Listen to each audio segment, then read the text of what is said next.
Hoje vamos falar sobre o motor NGD 3.0, fabricado pela Internacional aqui no Brasil.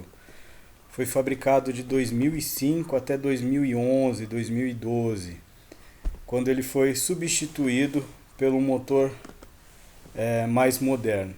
Esse motor atendia a Euro 3 na sua época. Ele foi o sucessor dos HS, né? Então ele veio suceder o HS 2.8. Ele equipou as Ford Ranger e os Jeep da Troller. Nessa época a Ford adquiriu, né, comprou a Troller, né?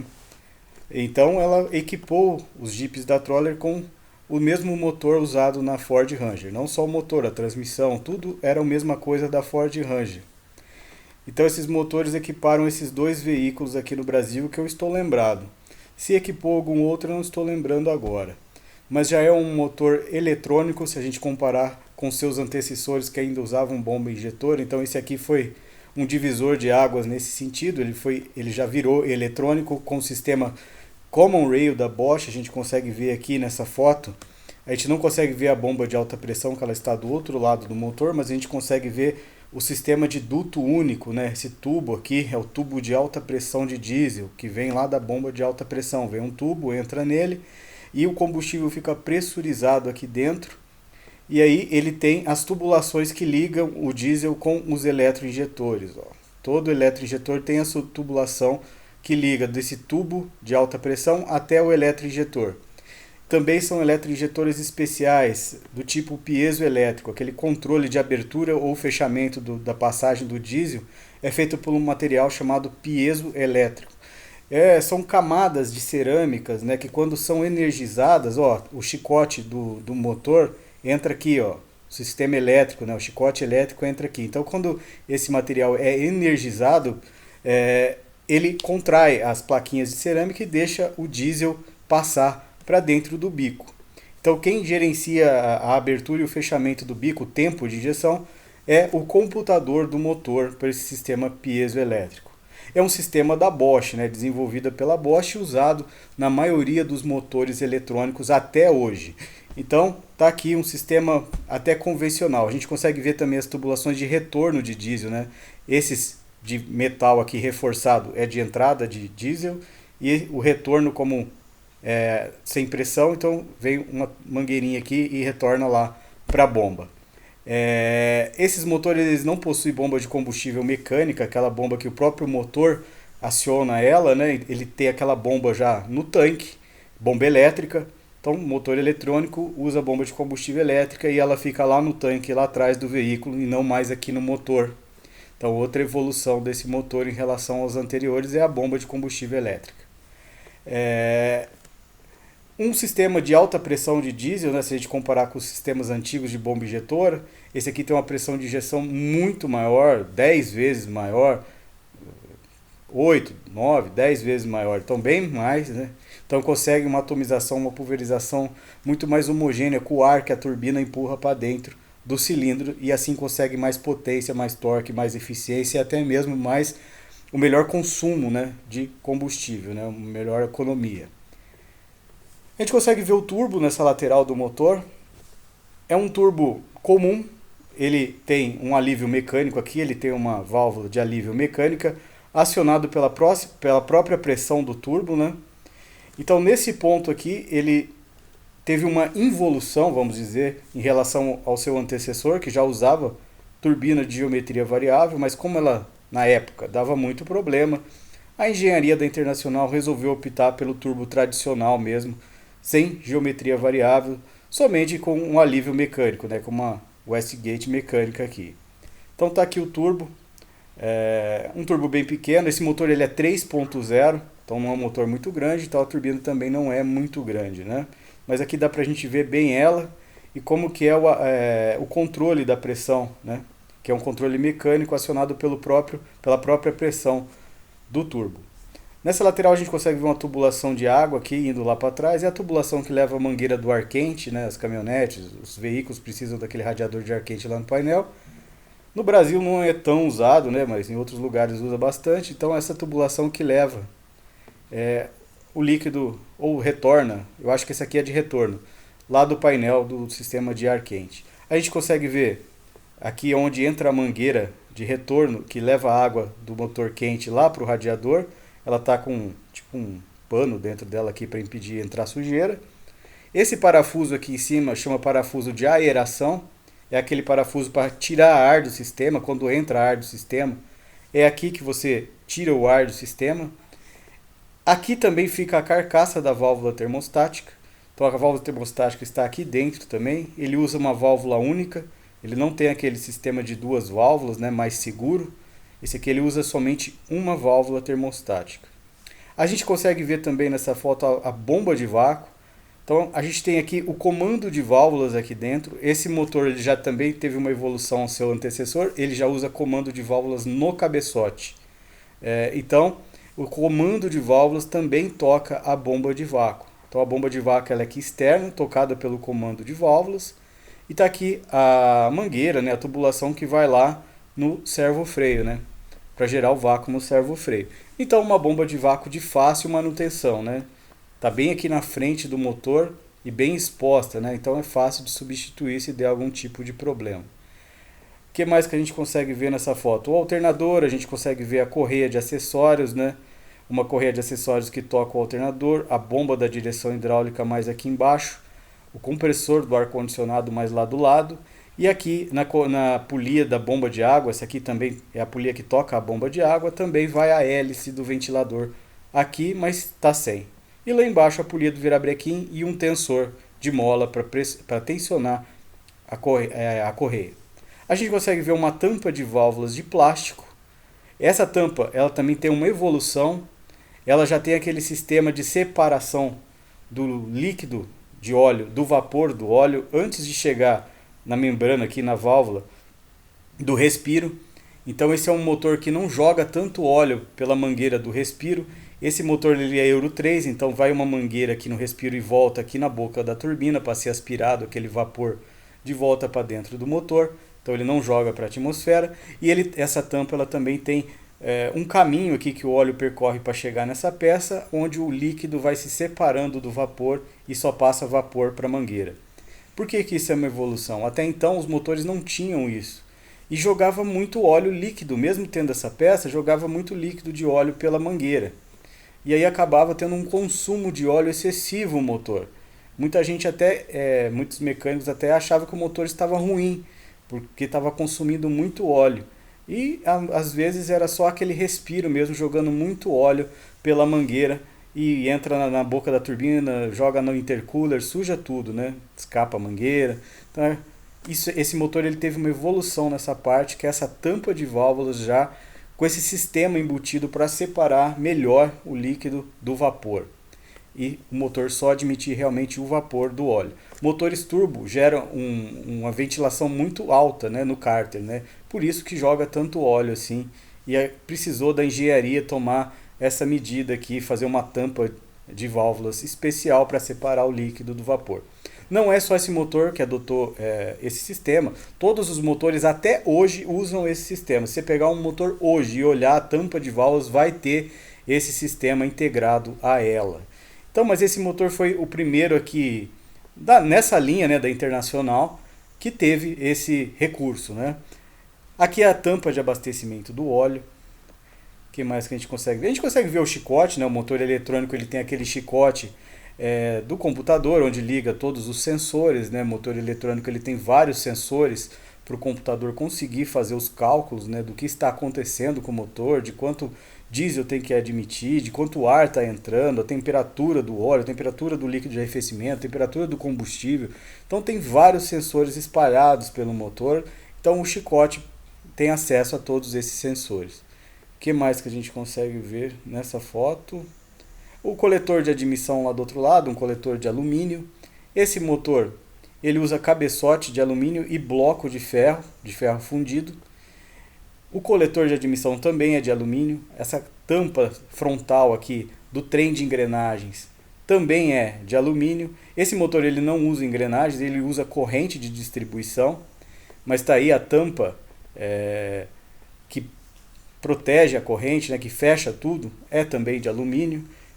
A tampa das válvulas em plástico, né, então é um motor leve, né? Só o bloco mesmo que é de ferro fundido e o cárter que é de aço. Vamos ver uma outra foto.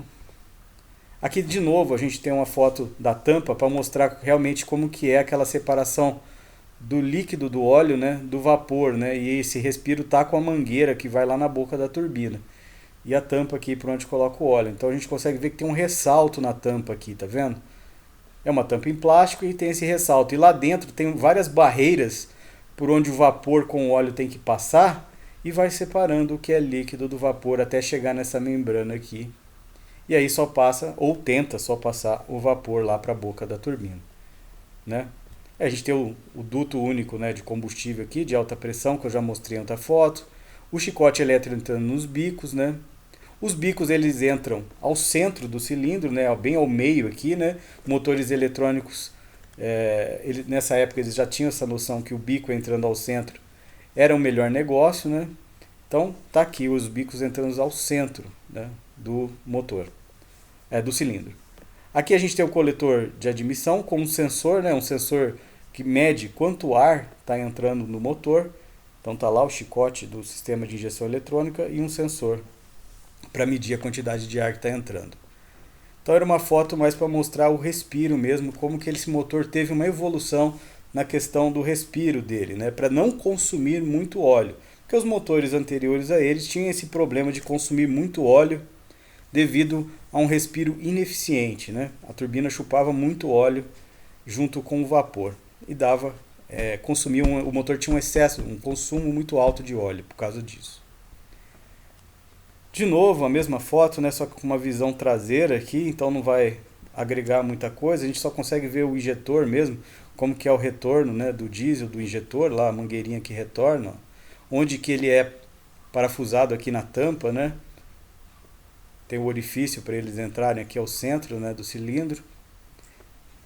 Os chicotes, né, do sistema de injeção eletrônica.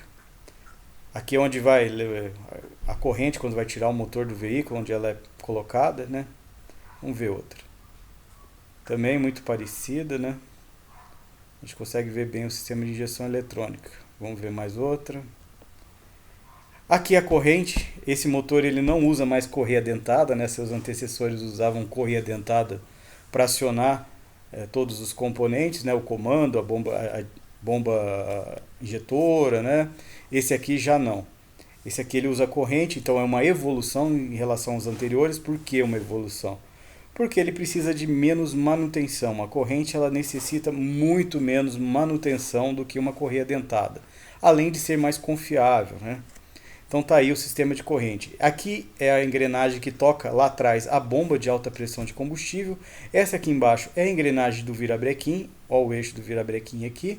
E lá em cima sobe para tocar a engrenagem do comando de válvulas. Como eu falei, esse motor usa comando de válvulas no cabeçote.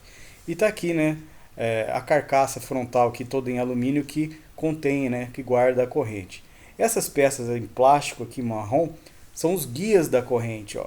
Essas duas são guia e tem mais duas aqui, ó, que essas sim tensionam a corrente. Tá vendo aqui que tem um parafuso aqui, um alojamento aqui, vai um pino aqui, vai um cilindro hidráulico aqui que a pressão de óleo do motor, a bomba de óleo pressuriza o óleo vem aqui e pressuriza esse pistãozinho aqui que empurra esse tensor aqui que tensiona a corrente. Então tem esse aqui embaixo e tem um outro aqui em cima que a gente não consegue ver nessa foto para tensionar esse outro aqui. Esse motor ele usa duas correntes. A primeira sai lá do virabrequim e toca a engrenagem da bomba de alta pressão de combustível e essa mesma engrenagem sobe uma outra corrente que toca a engrenagem do comando de válvulas. Então são dois tensores, um tensor para de baixo e um tensor hidráulico para de cima, né? Esse motor ele usa esses tensores que funcionam com a pressão de óleo do motor. É um sistema mais antigo. Os motores mais modernos não usam esse sistema. Eles usam um pistãozinho pressurizado ali, que imagino ser a gás, né, selado, que pressiona o tensor. Ele é mais confiável porque não precisa da pressão de óleo subir aqui para tensionar, né? Então, hoje em dia não usa mais esse sistema. Aqui a bomba de água. Tá sem a polia da bomba de água, mas ela é alojada aqui nessa carcaça também, na frente aqui do motor. Então essa foto é para mostrar como que é a distribuição desse motor, que é por corrente. Aqui a gente consegue ver um pino saindo aqui, tá vendo? Isso aqui é um injetor de óleo. A corrente, ela esquenta também, né? Ela esquenta, então ela precisa ser refrigerada pelo óleo do motor. Então isso aqui é um injetor de óleo que injeta óleo, borrifa óleo na corrente. Aqui uma lateral do motor. Esse aqui é um motor usado, por isso que ele está sujo assim. Só que a gente consegue ver bem o trocador de calor do óleo desse motor. Motores turbo precisam resfriar o óleo. E nesse caso desse motor NGD, o trocador de calor é integrado ao bloco do motor, né? É um sistema mais eficiente do que aqueles trocadores externos, né? Então eles já aproveitam o trocador de calor aqui e já colocam a carcaça do filtro de óleo integrado a ele, né? Então a bomba de óleo pressuriza, puxa o óleo lá do cárter, pressuriza, já manda para o trocador, resfria, já vai para o filtro e do filtro já entra para dentro do motor. Então tá aqui, é um filtro de óleo convencional, né? Não é de refil, é o convencional. A gente tem um sensor aqui, provavelmente é de pressão de óleo ou de temperatura, eu imagino que é de pressão. E tá aí o trocador, aqui dentro que vai aquelas lâminas, né, de metal que resfriam o óleo e aqui dentro entra em contato com o líquido de arrefecimento do motor para resfriar o óleo. Aqui a gente tem um buraco aqui, é onde vai parafusar a bomba de alta pressão de combustível. Ela vai aqui. A gente tem um sensor aqui, esse aqui é um sensor de temperatura do diesel, para saber com que temperatura o diesel vai ser injetado dentro do motor. Então o computador ele tem acesso a vários parâmetros, né, devido a esses sensores. Aqui a gente consegue ver bem o coletor de admissão, né, todo em alumínio. Olha lá, cada válvula tem o seu duto, né? Esse motor ele é 4 válvulas por cilindro, então ele também teve uma evolução em relação ao seu antecessor nesse ponto. Ele é multiválvulas, né? Ele é 4 válvulas por cilindro e cada válvula de admissão tem o seu duto lá no cabeçote. Ó. Dá pra gente ver certinho aqui nessa lateral do motor. Um coletor em alumínio. Aqui a gente consegue ver a vareta de verificar o nível do óleo. Ela desce lá e vai lá no cárter, né? Ela entra na lateral do bloco aqui, ó, ela desce aqui. Ela entra na lateral do bloco e tem acesso ao cárter lá para ver o nível do óleo. Esse motor ele está com a sua embreagem aqui atrás, né? A carcaça aqui, o motor de arranque dele fica do outro lado, né? Por isso que a gente não está vendo aqui. Então essa lateral do bloco era para a gente ver mesmo como que é o trocador de calor do óleo desses motores, como que ele evoluiu em relação aos seus antecessores, né? Então tá aí, um bloco em ferro, né? Vamos ver uma outra foto. Aqui a gente tem um cofre de um Troller, né? Esse motor equipou os Jeeps da Troller, como eu falei, a Ford comprou a Troller, então ela usou o mesmo motor da Ranger no Jeep. Tá aqui o símbolo da Troller aqui, né? Vem lá do filtro de ar e entra aqui na turbina, né? Então eu só mostrei essa foto para ver como que é o cofre do Troller com esse motor. Aqui é um motor de exibição, né? Um motor todo bonito, né? Só para a gente ver como que ele é, né? Com o coletor cromado e tal. Não vou acrescentar nada de novo, a gente consegue ver bem o coletor de escapamento. Esse motor ele é de fluxo cruzado, né? A admissão é de um lado, o escapamento é de outro, né? E cada válvula tem o seu duto no coletor, né? No cabeçote, né? Então tá aí, né? Vamos ver uma outra foto.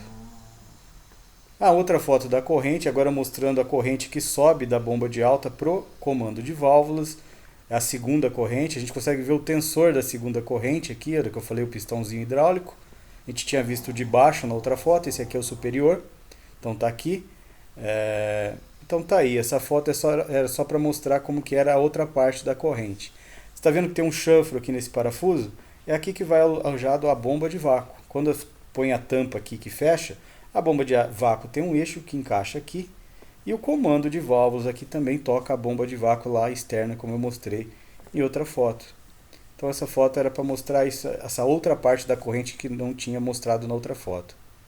Aqui agora a gente tem um cofre de uma Ranger, né, o filtro de ar aqui, vem a tubulação e entra lá na turbina. Esses motores todos funcionam com intercooler, né? Tanto na Ranger como no Troller eles possuem intercooler.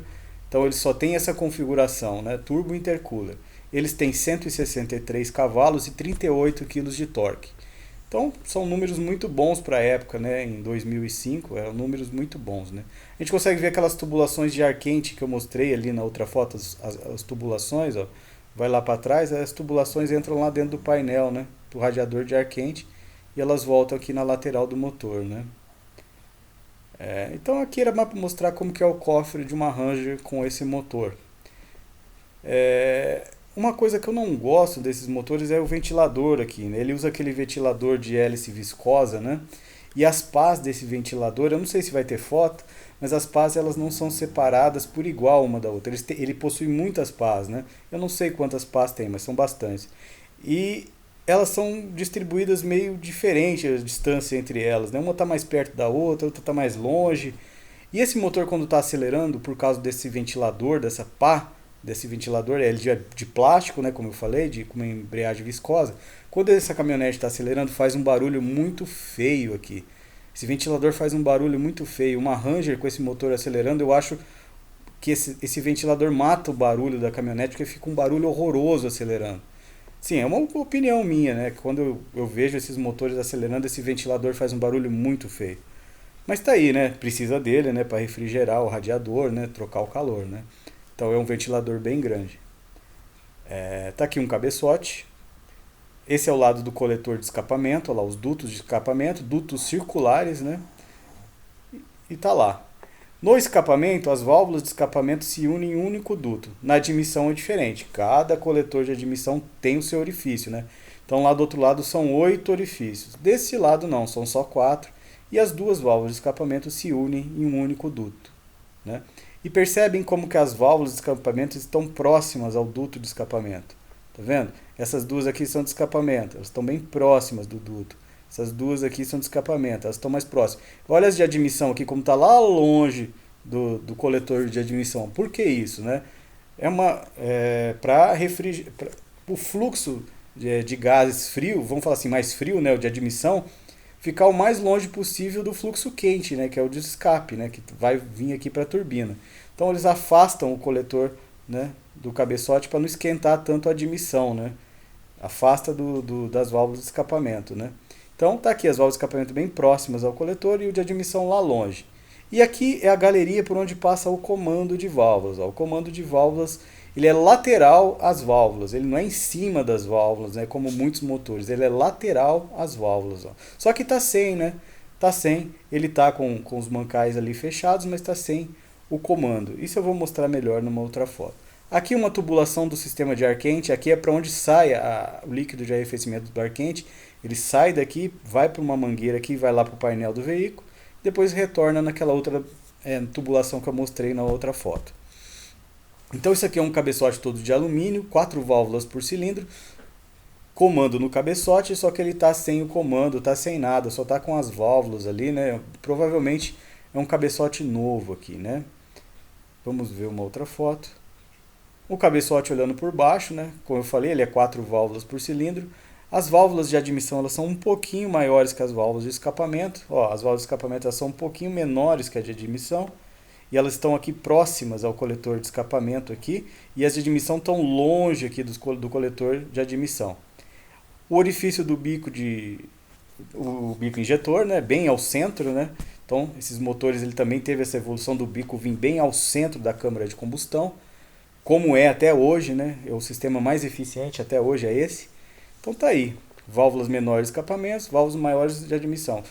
São quase iguais, né? A diferença é bem pouca, né? Mas tá aí, são quase iguais. A gente tem os orifícios por onde passam os parafusos que fixam o cabeçote ao bloco. A gente tem os orifícios de retorno de óleo, né? A gente tem orifício de retorno de água, né? Ou passagem de água, agora eu não vou me recordar. Mas tá aí. Acho que é retorno de água isso aqui. Tá aí então. Deixa eu lembrar, acho que é subida de água, tô na dúvida. Acho que a água sobe por aqui. Não só por aqui, né? Pelas outras tubulações, pelos outros orifícios também, né? Então tá aí o cabeçote de alumínio, multiválvulas. Aqui um cabeçote agora montado, né? Com o comando de válvulas, ó, o comando lá embaixo passando aqui. Que ele é tocado pela corrente lá na frente, né? Então a corrente toca a engrenagem que toca o comando. E aí tem balancins. A gente tem balancins aqui, que é tocado pelo comando de válvulas, e são balancins roletados. Ó, tá vendo esses roletes aqui, né? Parecem Como que eu vou falar? Fugiu a palavra agora, é um rolamento, né? Parece um rolamento, que eles chamam de rolete. Então é um comando roletado, né? Que tem menos atrito, exige menos esforço para o comando acioná-los, né? Lembra até um caminhão da Volvo, um motor da Volvo, né? Os motores da Volvo não é dessa forma, né? Os motores da Volvo é um pouco mais requintado, mas lembra a Volvo aqui, né? A Volvo usa um sistema muito parecido. Mas tá aí, um comando lateral roletado que tocam balancins e esses balancins tocam as válvulas lá. Tem uma ligação entre as duas válvulas aqui com o balancim e aqui vai um tucho hidráulico. Então esses balancins, reparem, eles não têm aquele parafuso de regulagem de válvula. Não tem parafuso. Por quê? Ele usa tucho hidráulico. Mas onde está esse tucho? Está aqui, entre o balancim e a válvula. Não é, entre o balancim e aquela ligação que une as duas válvulas, né? Uma peça de metal aqui que une as duas válvulas. Então aqui vai um tucho hidráulico. Então esse eixo de balancins aqui, ele é lubrificado pela linha de óleo do motor, né? O óleo vem pressurizado para lubrificar e dentro dos balancins tem uma linha de óleo que leva o óleo lá para o tucho hidráulico. E esse tucho hidráulico é igual aquele tucho convencional mesmo dos motores mais a gasolina, né, mais modernos, né, aquele tuchinho pequeno. Então a Internacional montou o cabeçote dessa forma, né? Um cabeçote com balancins roletados, tocado por um comando lateral no cabeçote, com tuchos hidráulicos lá no acionamento das válvulas. Então um sistema bem interessante aqui, né? E lembra até um pouco a Volvo, né? Mas a Volvo não usa esse tucho hidráulico aqui, né? Mas essa lateral aqui lembra bastante um Volvo. Tá aí, então um cabeçote bem mais eficiente que os seus antecessores, né? Só de ter o comando no cabeçote, só de ter balancins roletados já tem uma eficiência bem melhor que os seus antecessores, né? Não usa vareta, né? Um mais silencioso e tal. Aqui de novo um cabeçote, só que sem nada, né? Sem o comando, sem o eixo dos balancins, sem os balancins, sem os injetores, sem as válvulas, né? A gente só consegue ver as guias das válvulas, ó. A gente consegue ver só as guias das válvulas, ó. Onde entra, né, os injetores, então o cabeçote aqui sem nada, né? Um cabeçote novo, né? Ele já vem com os mancais aqui, né? Vamos ver outra foto. Um coletor de escapamento, deixa eu dar um zoom. Motores de fábrica, eles usam essa geometria triangular para prender a turbina. Quando você pega esses motores turbo adaptados, eles usam aquela flange quadrada, né? E quando o motor é de fábrica, eles usam essa flange triangular. Eu não sei por que isso, né? Porque não tem um padrão que todo mundo ou usa quadrado ou usa triangular. Mas normalmente é assim. Quando é de fábrica, a flange é triângulo. Quando não é de fábrica, usa aquela flange quadrada, né? Ou retangular. Então tá aí um coletor de ferro fundido, né? Bem resistente para conseguir suportar o peso do turbo. Um motor usado aqui sem o cabeçote aberto, onde a gente consegue ver os pistões. Então, o pistão 2 e 3 estão subindo aqui, provavelmente em PMS. A gente consegue ver a câmara de combustão, a câmara central, como o bico ele é central ali no cabeçote, então a câmara de combustão também acompanha, ela é central. Uma câmara de combustão grande, né? Então esse motor ele tem uma taxa de compressão de 17:1, então tem uma câmara bem grande. Uma taxa não tão grande, né? Motores eletrônicos não precisam de taxa de compressão muito alta para render, porque o que fazem eles renderem é a pressão de injeção de diesel, né? Então não precisa de tanta compressão. Então tá aí, ó, os pistões, como que é o desenho da câmara de combustão, como que ela é central ao pistão. Aqui a gente consegue também ver uma dianteira do motor, né? Aqui essa galeria é onde vai a bomba de água. A bomba de água ela vai alojada aqui e ela pressuriza o líquido de arrefecimento, né, aqui para dentro dessa galeria que desce lá e entra para dentro do bloco e depois sobe para o cabeçote. Aqui vai um selo aqui, tá sem o selo, né, esse motor, não sei, tá passando por alguma manutenção, tá bem sujo, né? Aqui enferruja bastante por causa de vazamento de água, né? Então dá para ver que foi raspado. Esse motor aqui é para a gente ver isso mesmo, né? Aqui a gente consegue ver o retorno de óleo da turbina aqui no bloco e a pegada de óleo aqui na lateral aqui que já sobe para a turbina, né? Então tá aqui o número do motor vai aqui nessa posição no bloco, né? Tá com o virabrequim lá embaixo, a gente consegue ver ele saindo lá de baixo, né? O mancal fixo, preso ele ali na frente, o mancal dianteiro.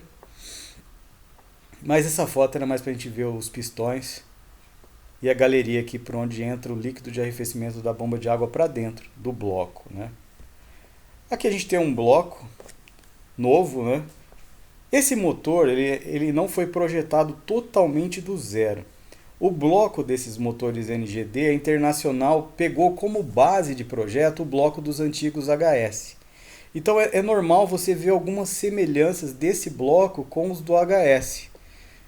Algumas semelhanças. Por quê? Porque a Internacional não projetou esse motor totalmente do zero. Ele pegou o bloco do HS e começou a modificar. O cabeçote sim é um cabeçote totalmente novo, mas o bloco não. O bloco, a base do bloco é do HS. Então tem algumas semelhanças que você consegue perceber com o HS olhando. Mas esse bloco ele foi muito modificado em relação ao HS, então são poucas as semelhanças, mas a base é aquele motor HS. Então esse motor ele não foi projetado do zero, totalmente do zero, né? Então tá aí, aqui a gente tem um bloco, aqui onde vai o trocador de calor, né, integrado ao bloco. Tá sem ele, né, só tá o buraco aqui, né, por onde passa o líquido de arrefecimento, né? Depois sobe pro cabeçote aqui, por essa galeria aqui. Tá com o virabrequim, né, a parte traseira do virabrequim, aquele rolamento que vai aqui, né, do eixo piloto. Aqui onde vai parafusado a carcaça seca da embreagem, os guias aqui, né? Aqui esse orifício é onde vai a vareta de verificar o nível do óleo, tá aqui. A gente consegue ver uma tubulação interna descendo aqui, eu vou mostrar melhor isso numa outra foto. Um selo traseiro aqui, né? Selos complicados de se dar manutenção. Um tampão aqui de linha de óleo, né? Então vamos ver outra foto. O mesmo bloco novo, agora olhando de frente, né? Como eu mostrei na outra foto, onde entra o líquido de arrefecimento e vai para dentro do bloco ali, né? O retorno de óleo da turbina, aqui é onde pega pressurizado que vai para a turbina. O virabrequim, ele está com o virabrequim. Aqui são orifícios por onde o óleo entra pressurizado para dentro do bloco. Esse motor ele usa uma bomba de óleo integrada à tampa, a gente vou mostrar melhor numa outra foto. E esses orifícios é por onde o óleo entra pressurizado para dentro do bloco e depois sobe para o cabeçote, né? Então é aqui onde entra a linha de óleo desses motores. O selo, né, dianteiro, que eu tinha mostrado sem ele na outra foto, né? Então tá aí o bloco desses motores. A turbina, deixa eu dar um zoom aqui. Um turbo comum, né? Tem válvula de alívio, né? Tem wastegate, mas é uma wastegate comum, controlada pela própria pressão do turbo. Um turbo pequeno, né? Não gera uma pressão muito alta, né? Uma pressão de trabalho entre 1 e 1,5 kg, não chega a 1,5 kg, mas nesse intervalo, né? Tá aí o turbo. Aqui a bomba de óleo. Como eu falei, essa bomba de óleo é integrada à carcaça dianteira do motor, aquela mesma carcaça que tem a corrente ali. Então eu vou mostrar isso melhor em outra foto, mas aqui a gente tem a bomba de óleo, que é a dianteira da bomba de óleo. Então aquele eixo do virabrequim que sai ali na dianteira do motor passa aqui dentro e aquele eixo rodando que toca essa bomba de óleo aqui. Aqui a gente tem a bomba de óleo por trás, né, a engrenagem, como que ela é, né? Como que ela faz para pressurizar o óleo para dentro do motor. O eixo do virabrequim passa aqui e fica girando. É do tipo planetária, né? E aí gira essa engrenagem que pressuriza o óleo para dentro do motor. Então é uma bomba de óleo bem simples, né? Leve, né? Como esses motores são leves, uma bomba de óleo bem leve. Então tá aí ela, né? Do tipo planetária. Aqui é aquela carcaça que eu falei que contém a bomba de óleo, contém as engrenagens, né, da corrente, né, contém a bomba de água, né? Então é uma carcaça que contém bastante coisas, né? Tem muitas coisas integradas a ela, né? Então aqui vai a bomba de óleo, aquela bomba de óleo que eu mostrei nas outras fotos, ela vai aqui. Ela vai presa aqui por trás, né? A gente está vendo essa carcaça pela frente. Se a gente vê ela por trás, é aqui atrás que ela é parafusada e é aqui que passa o eixo do virabrequim, né? Que toca essa bomba de óleo, toca a engrenagem que toca as correntes e ele passa lá para fora e toca aquela polia do virabrequim que toca também a correia de acessórios, né? Aqui a gente consegue ver o alívio da pressão do óleo, né? Então, se a bomba de óleo pressurizar mais do que o motor necessita, é aqui que é feito o alívio, né? Tem uma mola, um eixo, um pino aqui com alguns orifícios, uma mola e esse parafuso aqui. Então, é aqui que é feito o alívio da pressão de óleo. Ele abre aqui e deixa o óleo retornar para o cárter. Aqui a gente não consegue ver, mas o respiro, aquele eixo com o respiro, né, com o pescador, ele vai preso aqui, ó. Tem um orifício aqui, não dá para ver muito bem, ele é parafusado aqui. Então daqui vai o respiro lá para dentro do cárter, vem aqui, já entra na bomba de óleo, a bomba de óleo pressuriza aqui para essa tubulação e entra para dentro do motor, né? E também para aqueles cilindros hidráulicos que fazem o tensionamento da corrente, ó, tá vendo? Tem um caminho para o óleo aqui ir lá para o tensor e também tem um caminho aqui que vai lá para o outro tensor superior lá. E aqui a gente tem a bomba de água e aqui, ó, vai uma peça parafusada aqui, onde vai a mangueira do radiador. Então a bomba de óleo puxa o líquido de arrefecimento do radiador por uma mangueira, que entra numa peça aqui, toda em alumínio, que entra na bomba de água e aí pressuriza para dentro do motor, naquela galeria que eu mostrei numa outra foto. Então tá aqui a parte frontal dessa carcaça, né? Deixa eu ver outra foto. Ixi, pera aí, não dá para ir para frente. Deixa eu ver uma por trás, né? Acho que é essa. Essa aqui a gente consegue ver a carcaça por trás, né? Aqui é a bomba de óleo onde ela é parafusada lá por trás. Aqui é aquela peça que faz o alívio da pressão máxima. Aqui é onde ele é pressurizado para dentro do motor. Aqui é uma ligação que vai lá para aquele tensor superior. E aqui a gente tem uma válvula que não deixa o óleo retornar quando o motor está desligado, para não dar barulho na primeira partida do motor. Então aqui a gente tem uma válvula de contenção aqui para não deixar o óleo retornar. Então o óleo fica alojado aqui dentro e na hora que vai dar a partida tem óleo aqui no pistãozinho, então não dá barulho, né? Se essa peça der problema e o óleo retornar, na hora que dá a partida ele dá um barulhinho, né? Até a linha de óleo conseguir pressurizar ele novamente. Então tem essa válvula que faz esse controle. Aqui é a bomba de água lá dentro, né? A galeria lá por onde entra para dentro do motor, do bloco. O orifício, né? Por onde entra o óleo para dentro, né? Do motor pressurizado. E aqui também tem uma ligação com o tensor de baixo, né? Esse não precisa de válvula de contenção, porque ele não dá barulho, né? O único que dá é o de cima. Então tá aí a carcaça por baixo, né? Agora é uma foto de um pistão, mas é um pistão cortado, né? Lembra que a câmara de combustão dele é central, né? Câmara central, tá aí ele recortado, onde vai o pino do pistão aqui dentro, né? Aqui é onde vai alojada a biela. Lembra que a biela lá em cima, onde vai a bucha dela, a base dela que é mais larga, aqui em cima ela é mais estreita, ó. Por que que ela é desse formato trapezoidal? Porque o pistão ele é mais reforçado nessa parte aqui de cima, né? Então aqui onde vai o pino, ó, onde vai as travas do pino aqui. Então um pistão recortado, né? Então uma foto só para ver como que é a galeria dos anéis, né? Ele usa 3 anéis. Então tá aí. Então vamos ver uma outra foto. Uma biela, como eu falei, né, do tipo trapezoidal aqui, né, a base é mais larga aqui onde vai a bucha e lá em cima é mais estreito por causa daquele reforço do pistão. Ela é do tipo fraturada, né? Os motores na época todos já eram desse sistema, né, desse tipo fraturada, né? Então tá aí a biela, né? Uma biela reforçada por ser um motor turbo, né?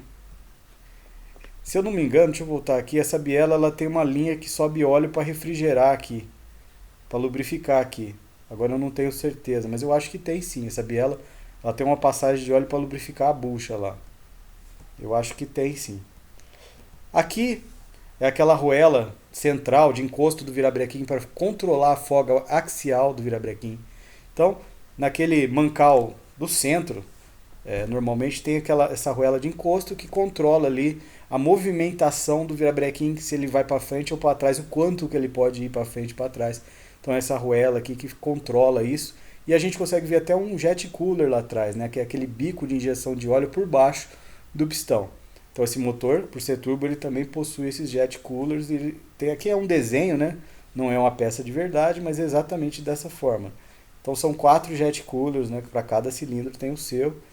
E tem aqui um mancal central, né? Por onde vem a linha de óleo aqui pressurizado para lubrificar a bronzina. Então tá aí. O tucho hidráulico, lembra que eu falei que o balanceiro, né, o balancinho, ele não tem aquele parafuso aqui para fazer o controle, né, da regulagem das válvulas? Ele usa um tucho hidráulico. Esse verde aqui é o tucho hidráulico. Então essa peça aqui que faz a ligação, uma peça metálica que faz a ligação das duas válvulas, aqui está o balancinho e entre elas tem esse tucho hidráulico que faz a regulagem, né, das válvulas. Então esse motor não necessita de regulagem de válvulas, então não necessita desse tipo de manutenção. Então é uma evolução se a gente pensar em relação aos anteriores, né? Infelizmente, em questão de durabilidade, ele não é melhor, né? Porque o tucho hidráulico é uma peça mecânica que sofre atrito, né?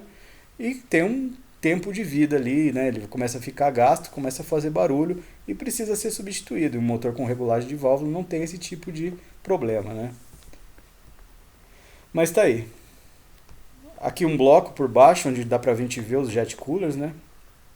Então tem a linha lá de óleo, onde traz o óleo para os jet coolers, né? Aqui é um desenho, né? Mas a gente vai ver os mancais fixos aqui, né? Então tá aí. Então essa foto era mais pra gente ver os jet coolers. Eu acho que eu esqueci de falar um detalhe lá na foto do bloco. Acho que eu vou ter que voltar lá para mostrar um detalhe que passou batido. Aqui a gente consegue ver a corrente, né? Ele está com a polia do virabrequim externa lá da corrente da correia de acessórios, mas aqui a gente consegue ver as duas correntes numa foto só.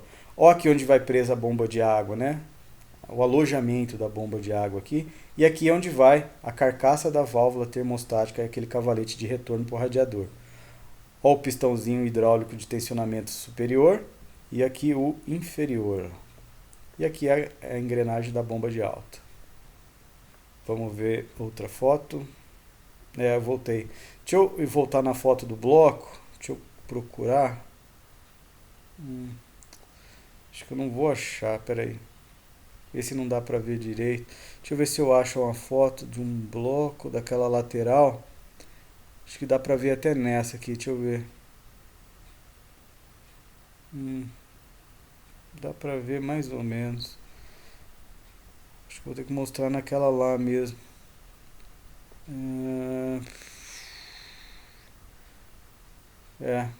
Vai ter que ser nessa aqui mesmo. Tá, não dá pra ver muito bem, mas ó, tem uma galeria, tá vendo um orifício aqui? Vou até dar um zoom.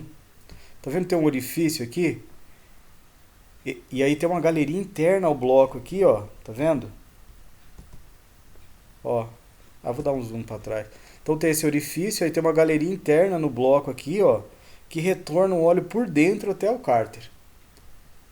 E vem lá do cabeçote que vem lá da tampa das válvulas. Então lembra aquele respiro que eu mostrei lá na primeira foto, que separa o líquido do óleo do vapor, né, que é um sistema que foi uma evolução na época. Então aquele óleo que ele separa volta por dentro do cabeçote, volta por dentro dessa galeria de óleo aqui e retorna para o cárter, né? Então esse sistema é usado até hoje dessa forma nos motores atuais. Então você vê como nos motores turbos essa ventilação, né, gerada, essa ventilação excessiva gerada pelo motor turbinado, ele precisa desse sistema de separação de líquido do vapor do óleo lá no respiro e esse retorno interno aqui pelo cabeçote e pelo bloco até no cárter, para não dar excesso de óleo, de consumo de óleo, não consumir excessivamente óleo por causa de um respiro ineficiente. Então esse motor ele tinha essa evolução na época, né, que é usado até hoje nos motores atuais. Então eu tinha esquecido de falar sobre isso, né? Deixa eu ver se eu pulei alguma foto aqui. Acho que não, acho que acabou mesmo. Com certeza eu estou esquecendo de falar alguma coisa desses motores, né? Eu falei do ventilador, né, que faz aquele ruído chato que eu não gosto, né? Mas tá aí.